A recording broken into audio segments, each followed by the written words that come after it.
So as I mentioned at the end, as attendees that keep coming in, that's fine, because we want to start really promptly. I think that's a good way to kick off this. I've actually got it on record now, but because your cameras aren't on and your audio's not on, you're totally anonymous, so that's fine. You know, we can't see you, you can only see us, we can't hear you. But it'll be recorded, and it'll be recorded because we want to learn from the experience and also have capture Alex's presentation. So I think if it's, still not quite, just in case. People will still join us, I guess, while we're starting, won't we? Yeah. The numbers are rising, so I don't know whether we should just kick off then.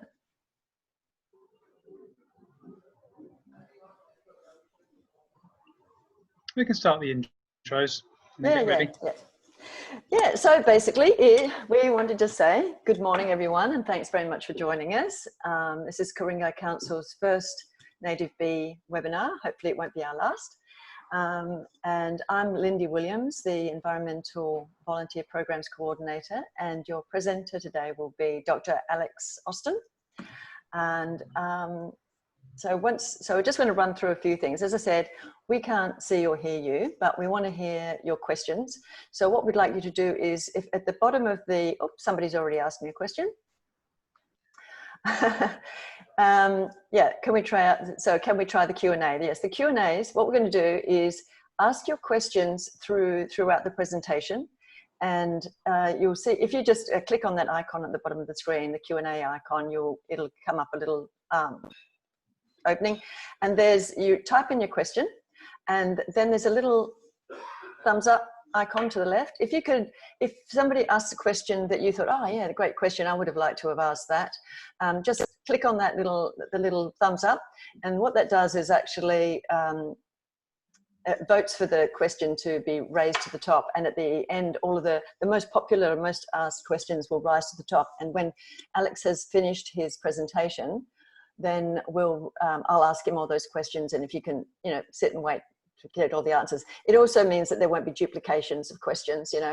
We'll sort of combine a few that are similar, but a similar theme. So I think maybe without any more if you've got the idea, so we won't be using the chat icon unless you've actually got some technical issues. You will be able to speak to one of our panelists, Wendy, but we really just want you to use the Q&A icon, and so that we can get the questions all answered at the end. Okay, so Alex, if you would like to kick off, that'd be terrific. Thanks very much. Yeah, of course. Well, good morning, everybody. Thank you for tuning in. So yeah, as Lindy mentioned, this is the first webinar that we've done. So bear with us a little bit, but we're looking forward to doing more of them in the future. So I'm going to have a little chat with you today about winter time in regards to your bees. So bear with me a second, and I'll share some PowerPoint slides with you, just so you can have something to follow. Right, so essentially what we're going to go over today is we'll talk a little bit about hive positioning, and then I'll have a little chat to you about how to move a hive if you want to move a hive. So that might be because you want to move it for winter, or it can be used for other things as well. If you've got to do work in the garden, for example, it's good to know how to move a hive safely. We'll then have a little chat about winter activity levels. So what to expect from the bees during this season, and what not to be worried about.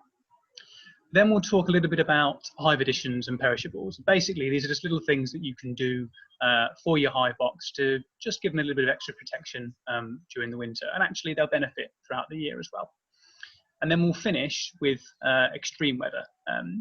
Obviously for winter, that's mainly cold, and we'll talk about what you can do if we do have any events like that.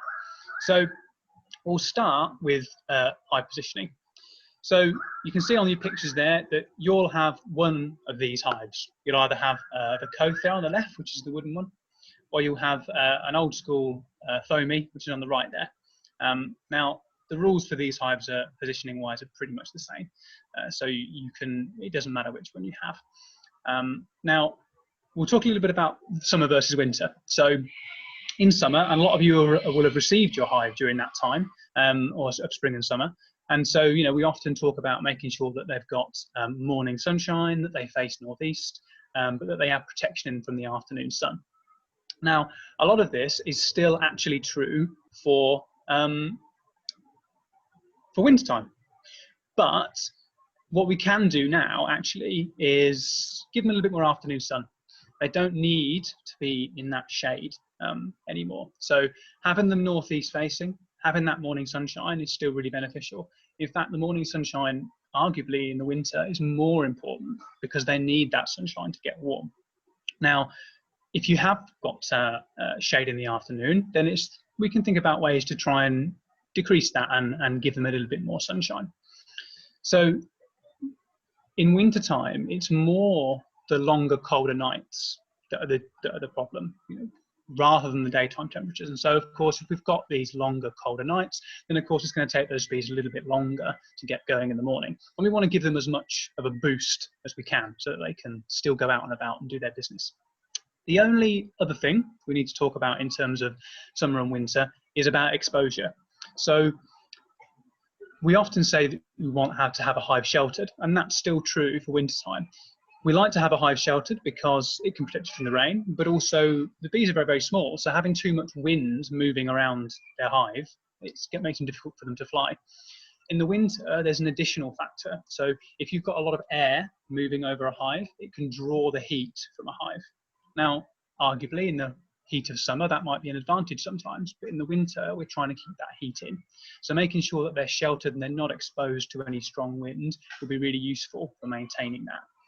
Now, what you can do is you can try and modify your current position to suit both seasons. So, for example, a lot of you might have put shade in place over the summer because we had some incredibly hot days over the summer. For example, you might put a towel on it, you might have put an umbrella in the way, you might have provided some extra shade in some other way. Or you can remove that now and let them have a full dose of sunshine because we're not going to get those really sky-high temperatures this time of year, and they'll definitely benefit from that extra heat. What you can also do is if you've had a lot of plant material develop and grow through the spring and summer, which of course I'm sure you have, then that might have been providing some extra shade during the summertime as well, maybe a little bit of shelter. You can start trimming that back, at least to give a little bit more exposure to the sun. Of course, the vegetation can also protect against the wind, so you can balance that. But giving them a little bit more sunshine is going to be really beneficial for them at this time of the year. So that covers the idea of where you might want to have your hive and sort of little differences that you can have during winter time. What if, for argument's sake, you can't modify your current area and you need to be able to move your hive? Well, there is a way to do that, and there's a specific way to do that safely. So many people prefer having two locations. So there's some people that have a spring and summer location and they move it to a winter location, and this is perfectly acceptable. I want to stress it's not always necessary. We've talked about how you can modify the area that the hive is currently in to suit both seasons, and actually in many cases that's going to be enough. You know, you won't necessarily need to move it on a regular basis. Also, if it isn't broke, don't fix it.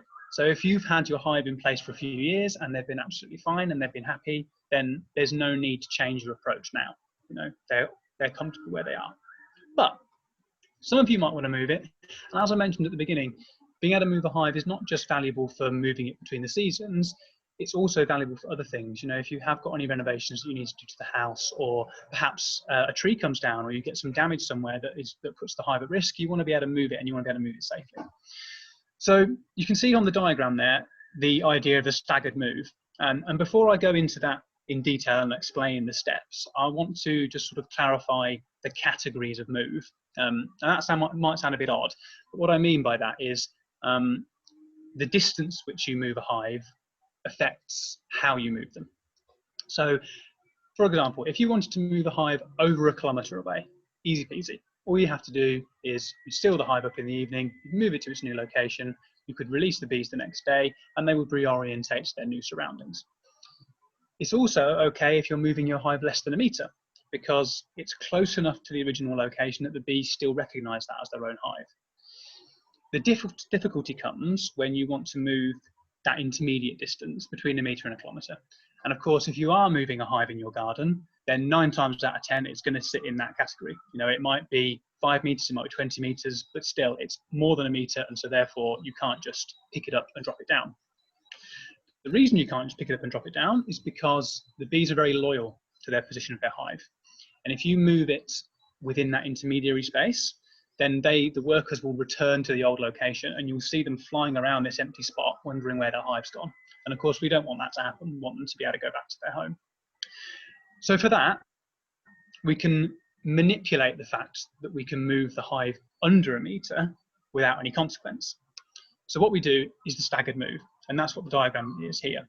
Essentially, it's as simple as it looks. You move the hive a meter, you wait, you move the hive another meter, you wait, until you reach your new location. Now, when you're doing this, it's worth having a think about where you want it to go, and it's worth planning the route that you're going to move as well. So find your new location and dress it up as it needs to be, whether you've got, you're going to put it on bricks or on a slab or raising it off the ground, all these things that you would normally do when you were placing the hive. Make sure those are all in place. You know where you want it to go. And then it's about thinking about, okay, well, what's the route? Because you're going to have to move the hive a meter at a time, and you're going to have to wait a day or two between each move. So what you don't want is your hive to end up in the middle of the lawn when you're trying to do something, and it just gets in the way. So planning the route, even if it's slightly circuitous to get there, is still worth doing. Now, we move it incrementally, and I mentioned moving it a meter at a time. If you can move it a little bit less than that, all the better, a little bit safer. But it does depend on your distance. You know, if you're trying to move a hive 30 meters, then moving it, 50 centimeters at a time is going to take you a very long time. So knowing that it might take you a while, but that's why we're talking about this now in autumn, because moving it in autumn when you're still going to get some sunny days means that the process is going to be easier, and you're not waiting until you get to winter. So what I would advise is try and wait until you get a calmer, sort of steady period of weather. Because what you want when you move is every time you move that hive a meter, you want to leave it for a day or so. But within that day or so, you want the bees to be able to come out, because if they don't come out, if they just stay inside, and then you move it another meter, and they're still inside, you move it another meter, essentially that becomes additive. And what you've really done is move them 3 meters, because they haven't had the ability to come out and have a look around and come back again. So we want to make sure that they're able to do that. So choosing a nice period of weather is useful. And also, it doesn't have to be every 2 days. If you move it and then we have a week it's a little bit chilly or it's a bit wet, you can leave it a week and then move it again the following week. So you can spread it out over a period of time. So although it can be drawn out, it is the best way to go, because if we don't do that and you move the hive would probably be okay, maybe, but it would lose quite a significant chunk of its workers. And all of you have signed up to have these hives because you like having the bees and you want to look after them. And of course, we want to do the same. So we want to make sure we keep as many of them as we can. So that covers the staggered move, the idea of moving it incrementally in order to get yourself to a new location. So we'll talk a little bit now about activity levels. So the activity levels is something that I'll have spoken to a lot of you about in terms of indicating their health. An active hive with lots of bees coming and going is a healthy hive. That's a little bit harder in winter to judge because of the cooler temperatures. So for example, the picture on the left there with all the bees flying around and buzzing around the entrance, you're going to see that less often, especially during the later winter months when it is cooler. However, what you might see instead is what you can see on your right hand side there, which is the bees clustered around the entrance. So they're still active, they're still waiting, but they can't quite fly yet, it's a little bit cold. So they're out by the entrance and they're waiting for their moment to go. So the fact that this activity is a little bit lower is okay. You don't have to worry about that. You can expect them to be a little bit quieter over the winter.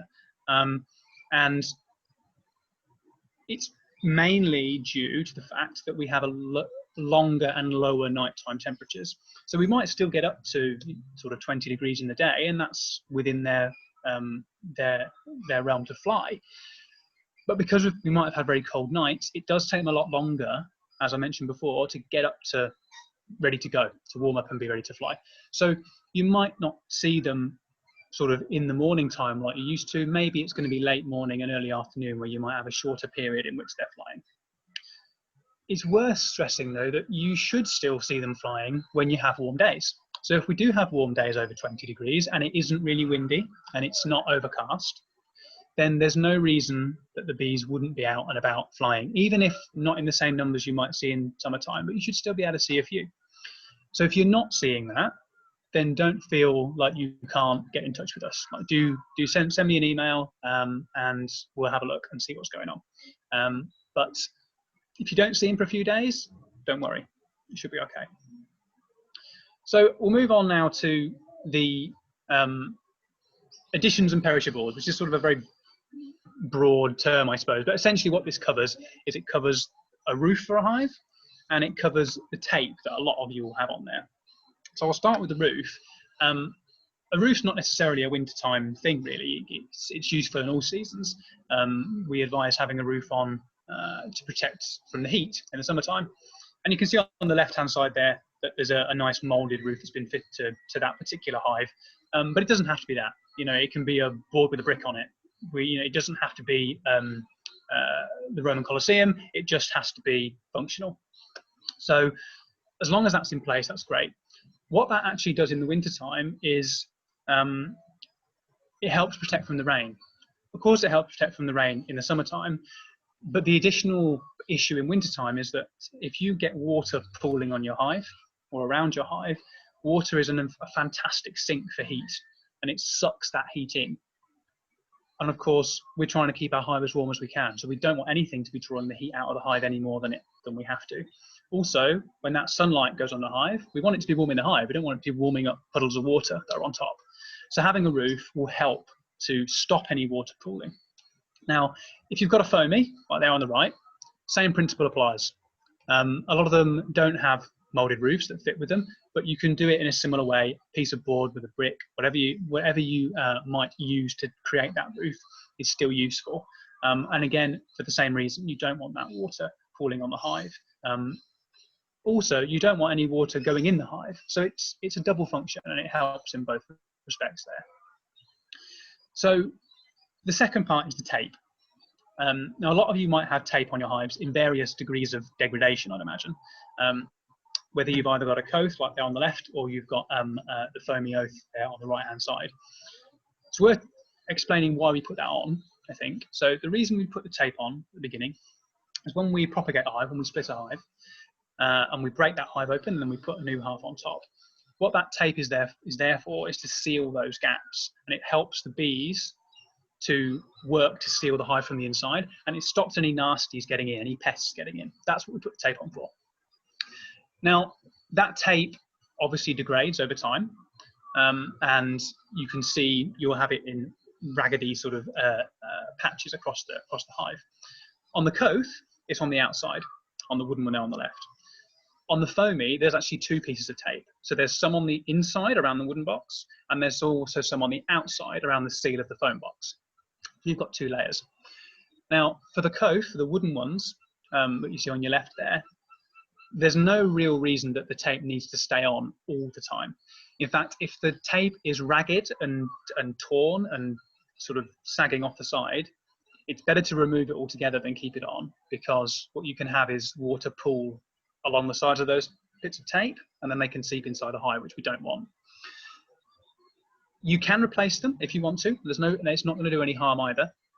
But it's essentially either have good clean tape or no tape at all. Don't keep the raggedy stuff on. Now, for those of you that have got the foam boxes, the tape on the inside of that wooden box is not something you're going to be able to remove, and I wouldn't want you to anyway. But the tape on the outside, around the lid, that is worth keeping on, because the primary reason that tape is there is to stop any water and things getting inside that foam box, because of course the water can't get out the bottom. So if it does get in, you can have a hive fill up and essentially drown if that water builds up. So if you have got a foamy and the tape's looking a bit ragged, then you can take that off and replace it. You can replace it with masking tape if you want, but you can easily replace it with something a little bit more hard wearing as well. Gaffer tape would be fine. So that covers the tape and it covers the roof, and it's just something that you can be doing now in winter time. Arguably you could do it in summer, but You know, most of us have got a bit of time on our hands being stuck inside, and winter time means the bees are quieter. So it's a good time to do little jobs like that. So if we move on to the final point that I wanted to talk about, and that's extreme weather and what you might need to do if we do have the extreme weather. Now, of course, that picture there is probably a little bit ridiculous, but where we have had a spate of cold weather over the past couple of weeks, and weather is getting more extreme, whether we like it or not. So understanding how to deal with these, I still think is valuable, and it means that you're not going to panic if we do get some cold weather. So, of course, the extremity I'm talking about here is severe cold. Arguably rain, severe rain could be an extremity as well, but if you've got a roof, then it's the same principle as summer. You know, you want to keep the hive dry and keep it away from that water. But for cold, it's more about, we need to understand first what the bees, how the bees react to that cold. So I mentioned before that bees won't fly, these particular bees at least won't fly, if temperatures are below 18 degrees. And really, you've got to be looking at 20 to really see them coming out. Now, essentially, at 18 degrees, the bee's exposed to that, then it essentially stops moving. It just doesn't do anything, just stands still. If that temperature drops to 14 degrees, the bee actually falls over. And I mean that literally, it just falls to the side. So they're not particularly great at dealing with low temperatures. Now, when I'm talking about these temperatures, 14, 18 degrees, this refers to the temperature inside the hive. If the temperature inside the hive was that low, all the bees would start falling over and it'd be a disaster. But they are capable of maintaining quite a good level of control over their internal hive temperature. They're not quite as good as it as honeybees, Western honeybees, but they can normally maintain between 10 and 12 degrees above ambient inside their hive. So they have got some control. So unless we're seeing really low figures, they will be able to cope with that. So firstly, in terms of these cold snaps, they are going to be quite uncommon. We're not likely to see temperatures consistently below zero or around that level, at least not for a long period of time. But there's a possibility that we might get a snap or an acute period where that does happen. And essentially, that's anything that constitutes a hard frost. So anything where we're going to get a frost is something we might want to be thinking about, right, maybe I need to intervene here. So in terms of that, what you can do is if we know that there's going to be a cold snap, if it's predicted there's going to be that, then you can essentially seal your hive up in the evening and you can bring it inside to keep it warm throughout the night. And by inside, I just mean maybe a shed or a garage or utility room. You don't want to be putting it by the radiator or by the fire or anything like that. They don't require that. They just simply, they don't want to be having that real hard, crisp frost on them. So keeping that off will be really useful. You can then put them out the next day, open it up, and they're in the same location they were in, and they'll be absolutely fine. The other type of risk is extended periods of low temperatures. So not really, really cold, but low enough that they can't go out and forage. And this perhaps might be more likely that we get these sort of intermediate temperatures. Because the bees don't fly at anything below 18 degrees, of course, if we do get extended periods below that temperature, then they won't be able to go out and forage. Now, that sounds scary, but actually they have evolved to deal with this. So that's what they store honey for. It's what they store pollen for. It's one of the major reasons why we advise people not to harvest honey from these bees in Sydney, because they need that honey to get through the winter. So a hive that's got a kilogram of food, so a kilogram of honey and pollen combined, which is pretty normal, it's not excessive, can survive up to 70 days without going foraging. So that's quite a long period of time. So there shouldn't be any need to worry about that. However, if you have got a particularly weak hive, maybe it had a pest infection and it's only just recovered, or some other trauma that has weakened it, then you might be a little bit more worried about it. Maybe they haven't been able to build up those stores as much as possible. So what we can do then is we can supplementary feed them. So what I mean by that is you can make a solution up of 50% water and 50% sugar, so a sugar water solution, mix it together, and then you can soak a little yellow or blue sponge with it, not so it's sopping wet, but just so it's damp. And then you can place that on a saucer right outside the hive, right near there, and it just provides them a little boost of essentially a nectar substitute for them if they need it. And it's not going to do them any harm, and it just means that if they can't forage very far, then they'll have something there for them. Stress, very unlikely that you're going to need that. But if you are worried, or you have had a few issues where the hive's been weakened, then it's not going to do them any harm, and it's not a difficult thing to do. So that covers everything I wanted to talk to you about today. And I hope some of it at least has been informative. I think now we can go back to Lindy, and she'll ask some of your questions, and I'll do my best to answer them. Okay. Okay. Thank you very much, Alex. That was terrific. And we have had a few questions in. And if you want to start writing in a few more questions, please do. We've got plenty of time to answer them. That was great. I hope everybody learned a lot from that. I certainly did. We've got, so one of the first questions is actually about somebody's roof of their hive that they wanted to paint because it's weathering a lot, and I think this actually applies to a lot of people with coasts and the roofs. What do you suggest regarding repainting and weatherproofing? Is it safe to repaint the hive with the bees in it? And if it is safe to, what paint would you use? What would you say, Alex? Yeah. So if you're talking about a roof, the roof's easy because the roof's unlikely to be attached to the hive, and you can take it off, give it an undercoat and a weatherproof paint, just like you would for a fence or anything like that, and it'd be absolutely fine. When it comes to painting the hive itself, there's nothing wrong with the paint itself. The bees aren't going to come in contact with that. But what we need to remember is when paint dries, it does gas. So it can give off volatiles when it does that. Now, that can be a negative influence on the bees, and that's mainly because bees breathe passively. So they don't have lungs like we have. They essentially have little holes in their chitin that allows air to passively move in, which means if there are volatiles in the air, then that can passively move into their bodies. Now, if you've got a hive and it's in a nice, airy, exposed place outside, then of course that should get blown away quite easily.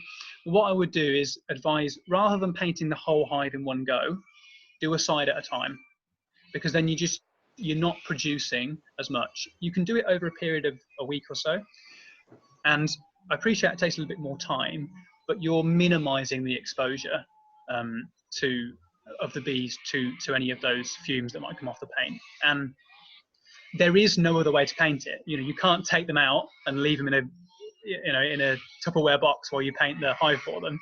If it does need repainting, then the only way you can do that is while they're inside. But it's about doing it incrementally so that you don't suddenly expose them to a big cloud of fumes. Mm. And it should be water based, shouldn't it? Yes. Yeah. Yeah. I mean, you as long as it's got an undercoat and a water-based weather shield, it should be absolutely fine. And this really, it should only need doing every few years, unless there's been maybe it's fallen over and been damaged and it needs something. But yeah, it shouldn't be something you need to do every season. Right. Okay. Excellent. Thank you. Peter asks if it's worth monitoring the hive, the temperature inside the hive with a probe. Is that worthwhile? You can definitely do that if you've got the equipment to do it. There's nothing wrong with doing that. Especially there's a few people keep these bees outside of their natural environment. So particularly enthusiastic hobbyists keep them in Victoria, for example, and they do that regularly because of course the cold there is significant, and so they keep an eye on that temperature. There's absolutely nothing wrong with monitoring it. It should be around the low to mid 20s brood temperature. You don't want to be too invasive because of course you don't want to push the probe in and then damage anything inside. But yeah, there's absolutely nothing wrong with doing that. And if you are concerned that temperature is low, then you can put in some extra insulation, for example, at night. So although we've got the foamies, for example, that have that foam over the top, the coasts have got foam built in. If you do have an old polystyrene box or a heat blanket or something, and it is particularly cold, you are worried about that, there's nothing wrong with wrapping that at night and then taking it off in the morning. It's perfectly acceptable, because the cold temperatures, when they're going to suffer, is going to be at night time. it's not going to be in the day. Okay, so actually that brings us on to another question. Can we add more external insulation during winter to avoid moving the hive? Yes, yes, you can. What's important though is that you don't leave it on all day, because insulation works both ways. So not only does it stop heat getting out, it stops heat getting in. So what you want, if you're going to add extra insulation, add it at night when the temperature is going down, because then what you're trying to do is you're trying to keep the heat that the hive is producing inside. When the temperature starts to rise again, so mid to late morning, you want to make sure that that's off, because you want to benefit from the insolation from the sun. So understanding that it works both ways is really important. Nothing wrong with putting it on overnight. It's definitely a way that you can keep them warmer during that period. Just don't forget that it's very much a case of on at night, off in the day. Okay, so it does mean that people have got to be a bit more attentive to their hives, and it's not just a cure-all, just cover it up at winter and leave it. You've got to watch them day by day. Yeah, you've got to know, and I've got to stress, it's very unlikely that you'll need that. I mean, the whole reason around the design of the hives that we have now is not only to protect against the summer heat, and I appreciate that that's been a challenge this year, and we've been working on improving that. But it's also to help them during the colder temperatures as well. Right. So I think whether you strictly need to put that on is probably debatable, but for many of you, it'll just be, do you know what, I'd feel safer if I just put some on. I'd feel more comfortable. I wouldn't worry about them as much. Fine. It's not going to be any problem at all. And it's not going to do them any damage. Definitely not overnight anyway. Right. And then you're suggesting something like a heat blanket or something like that. Yeah, anything that can provide insulation. It depends on what you have. You might not have a polystyrene box big enough to fit everything inside, but you might have something else that can provide that. And even if it's just draped over the top, it isn't going to provide it's not going to be negative. It's only going to be positive as long as it's not left on during the day. Okay. And what about sealing them up and bringing them inside? Would you suggest doing that if it was going to be a frost? Yeah. So as I mentioned in the talk, if it is really cold, you can bring them inside. You would seal the hive in the evening when the bees are inside their own hive, and then you could pick your hive up and put it inside. It doesn't have to be in your house, because what you're trying to avoid is the frost, and you're trying to avoid the wind chill and that type of thing. So you could put it in a shed, you could put it in your garage, or you could put it in your utility room. What we don't want is they don't need to be going next to a radiator or something like that. They don't require that level of heat. They just need to not be frozen. So as long as you bring them in and you're keeping them out of that, then they'll be absolutely fine. Okay, terrific. Thanks very much. One of our attendees has asked if that they've seen some ants entering the hive. Actually, entering the hive, is it a problem for them to be entering the hive? Yeah, I mean, if they're entering in numbers, then that's something to be concerned about, mainly because most of the ants that are going to be entering a hive are going to be relatively small, and the bees would normally fight these off. So if they're not doing so and the ants are pouring in, then that suggests that the hive's not defending itself. And there's only two reasons why a hive might not defend itself. A, it's dead, or B, it's severely weakened. So if it's been happening for a while and you haven't been seeing any bees either, then yes, that's something to be concerned about. Get in touch with me via email or telephone, and we'll have a chat about it. Okay, thanks very much. This is a question about moving them again. If you've got a long way to move the hive in your garden, but it's less than a kilometre, could you move it overnight to a friend's place more than a kilometre away, leave it for a few days or a week, and then move it back to the position? Yes, you could. So you could, if you wanted to. Normally, that's something that I would mention. I haven't mentioned it this time because a lot of us are unsure about what we can and can't do restrictions wise. So I wanted to advise what you could do just inside your own property. But yes, you're right. What you could do if you had that facility is move the hive a kilometre away. I'd leave it at least a week, maybe a bit longer, actually, maybe a fortnight, and then move them back to your new location. And that would achieve the same end. Okay, but of course at this time where we're meant to be all physically distancing, it's a very difficult. Exactly, that's a little bit harder. So it's, I mean, we never know what's going to happen day in, day out. You know, we know restrictions look like they might be being lifted a little bit at a time, but yeah, don't risk the wrath of the police just to drop your hive off somewhere, I would advise. Yeah, okay. Essential services. So somebody has asked how to seal up the entrance if we need to. What was the best way to seal up an entrance? There's lots of different ways you can do it, and people have done it with foil or tape or various things. What I personally tend to do is I get a little bit of tissue paper and I roll it into a plug, and then I plug that into the entrance hole, a good centimetre in, and then I put tape around the outside of that. The reason I've done that is I've used just tape on its own before, and I find it really irritating to get off, and it often leaves a lot of residue around the outside. The bees can be very determined as well. They can and will chew their way out. So making a nice sort of quite firm tissue paper plug and making it quite deep means that they just can't chew their way out in time. And then it means when you do open it, all you do is you take your tape off, pop the plug out, and they're ready to go. And you know, with tissue paper, it's just paper. It's not going to do any harm to them at all. Okay. Can I just add to that whatever you do, don't use blue tack, because we did have we did have a very unfortunate situation where somebody did that last year, and sadly, I guess the fumes that the blue tack emitted would have poisoned the hive. Yeah, and it has a lot of oils in it as well. You don't necessarily really, if you've ever had old blue tack, you'll know what I mean when it gets a little bit sort of nasty. Yeah, using things like paper is better. Paper, tissue paper, kitchen roll, that type of thing. Use that, because you know there's not going to be any problem then. And then you can just seal the tip with a bit of masking tape or sellotape or something like that, and it'll be fine. Great. Okay. Now, if the evening temperature is, say, 6 degrees overnight, what is the temperature inside the hive likely to be? I think you might have mentioned this before, but maybe this person missed it. Yeah. What's the normal temperature differential from inside to outside the hive?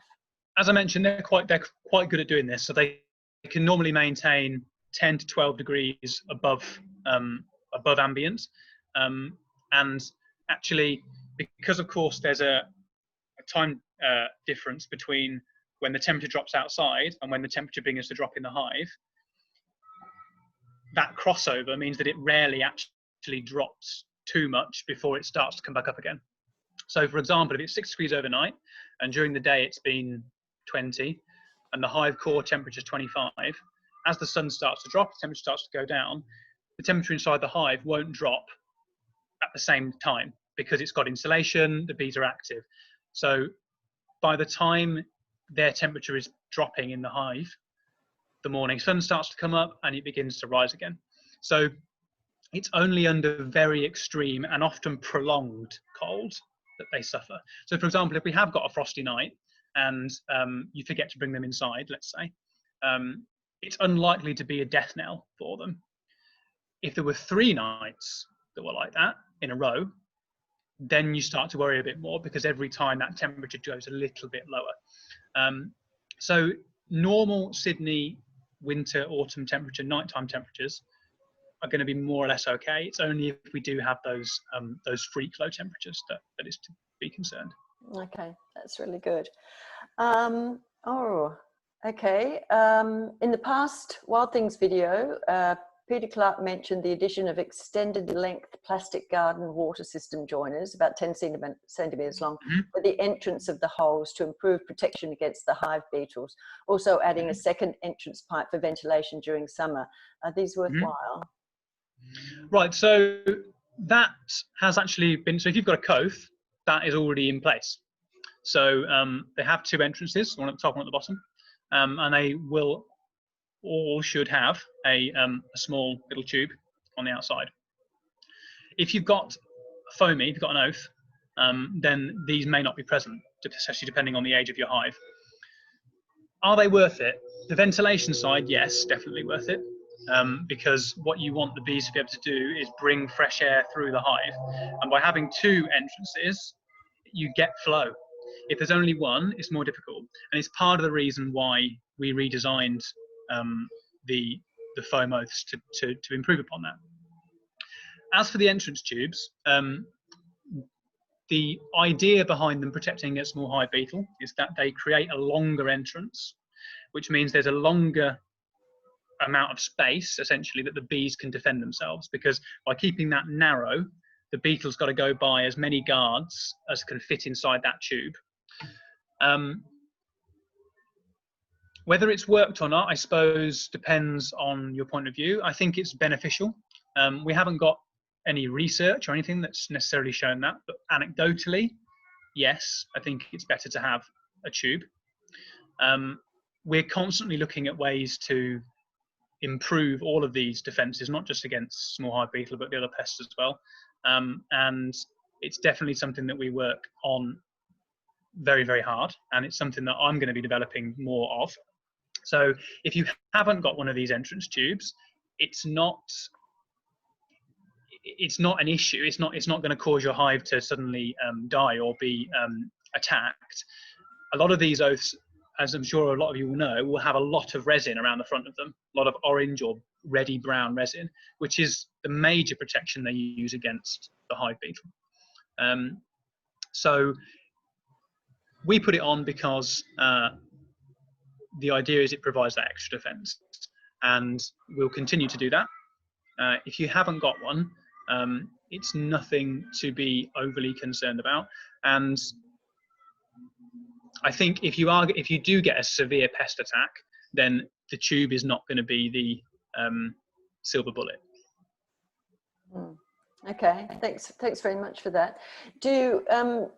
Are hives more likely to be attacked in the winter than in the summer?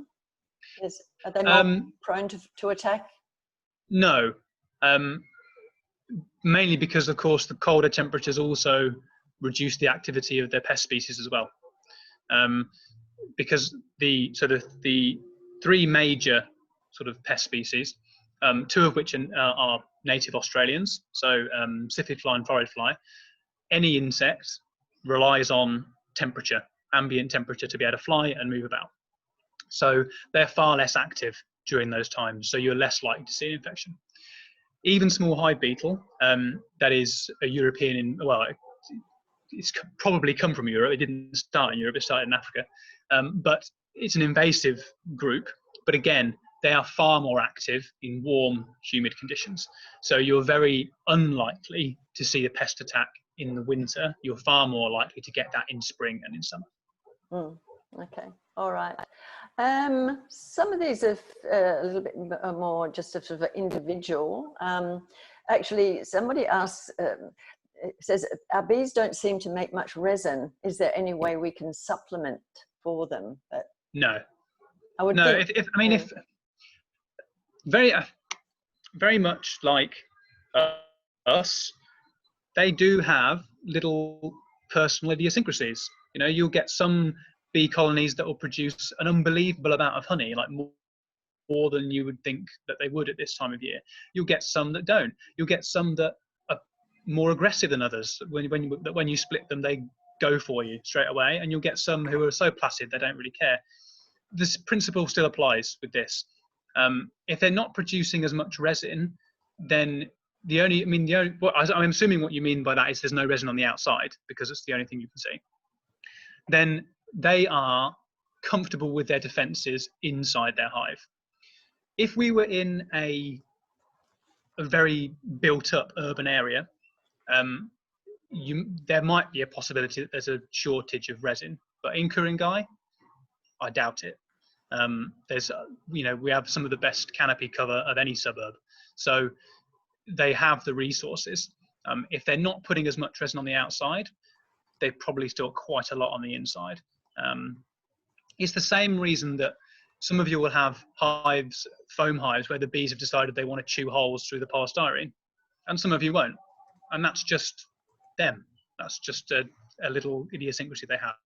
So I wouldn't worry about that, really. If you're not seeing resin on the outside, at the end of the day, the resin is important to have inside. That's where it does its best job.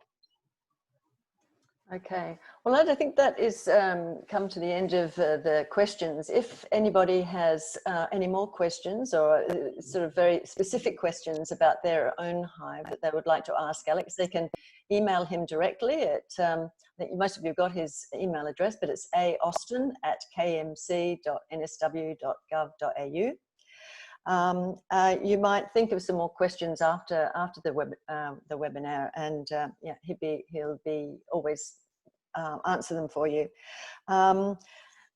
After this, we've got we'd love to get your feedback. As I said, it's the first time we've ever done this, so we're learning too, and we'd like to know what you thought worked well, what didn't. If you thought the length of the webinar was too short, too long, if you enjoyed it, let us know. We'll actually be emailing you out a survey so that you can give us some feedback. That'd be terrific. Thanks very much. And hopefully this is the first and not the last. We're going to run the same thing again tomorrow afternoon. And then we'll just find out, you know, what people like, and we'll modify them. But that's it for us today. Enjoy the rest of your day. Thank you very much, Alex, and thank you very much, everybody, for attending today. We really appreciated it. Okay, goodbye. Thank you all.